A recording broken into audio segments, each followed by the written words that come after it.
Good day, folks. Matt here again, this time coming to you from my garage because it's raining and raining again, I should say.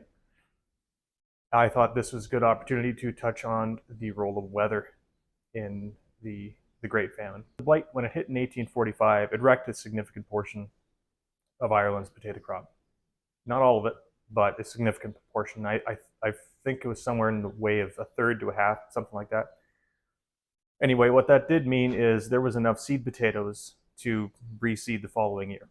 So as bad as 1845 was, hope was in the air once 1846 rolled around. People had gone hungry, they had gone without one. It had been really, really tough. But through a variety of means, they did get through it. After they plant in 1846, then the rain starts, and the rain continues. And so I'm sure it wasn't the only thing, but fungal pathogens do really well in damp, cool conditions. It was already existed in the soil, and it meant that the crop of 1846 was near total collapse. So again, as bad as 1845 was, 1846 was exceedingly worse. People were starting to run out of food very early in the year. Even the new potatoes didn't really work out. The blight got into them, and they were rotted in the ground. There's lots of accounts of both from 1845 and onwards of how there was just this kind of smell of death and decay just around throughout the countryside, and that was rotting tubers. So people are starting to starve by summertime, 1846. That meant that, like in 1845, but even more so, of course, they were reliant on relief efforts. And the government relief efforts early on they're related, but they took two forms, essentially. The first was food depots that were filled with grain, not usually from Ireland or the UK, but from elsewhere. They would be oats. They call it a lot of Indian corn, so that was corn from North America. And the supply was never good. And once things really started to bite, once the crisis really started to deepen in 1846, the supply was totally inadequate. And resupplying was hard too, because the global market itself, there was a shortage of a lot of foodstuffs. Just compounding the problem in ways that the government of the day were just totally unprepared. Too little, too late.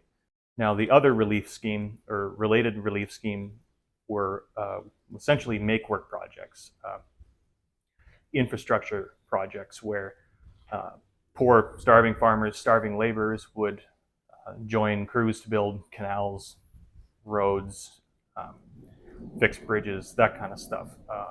It often ended up being essentially roads to nowhere. Like I said, a lot of these were make-work projects, and you can see the remnants of these on different sites throughout the island. There's one that I'm not entirely. I was told that it was a famine road. It was constructed as one of these make-work projects. I'm not entirely sure, but I'm going to say it is in this video so I can show some footage of it. But if anyone's been to the Dingle Peninsula and the Connor Pass, that's a really famous road for good reason. And it's that kind of thing that people were employed with so that they could get a little bit of money so that they could then buy their food. Of course, as the price of food continued to go up and up and up and up, that didn't really work out so well. These kinds of projects, constructing roads and breaking rocks to get through mountain passes, that's backbreaking labor. And that's hard for somebody that's nutritionally sound, as people's health got worse and worse and worse because they had a very, very limited diet, if any food at all. Sometimes they would just die by the roadside.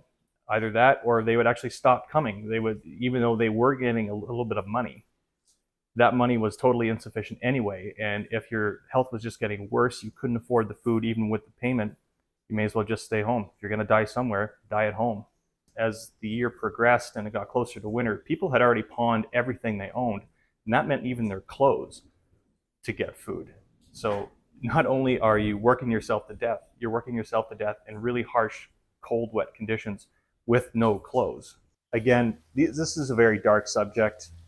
I actually find I have to really limit how much material on it I consume on a day-to-day basis, because it is frankly so depressing. But with that in mind, I've got a couple things hopefully a couple things forthcoming to lighten the mood up a little bit, do something a little bit fun. And yeah, we'll leave it there for now. Talk to you soon.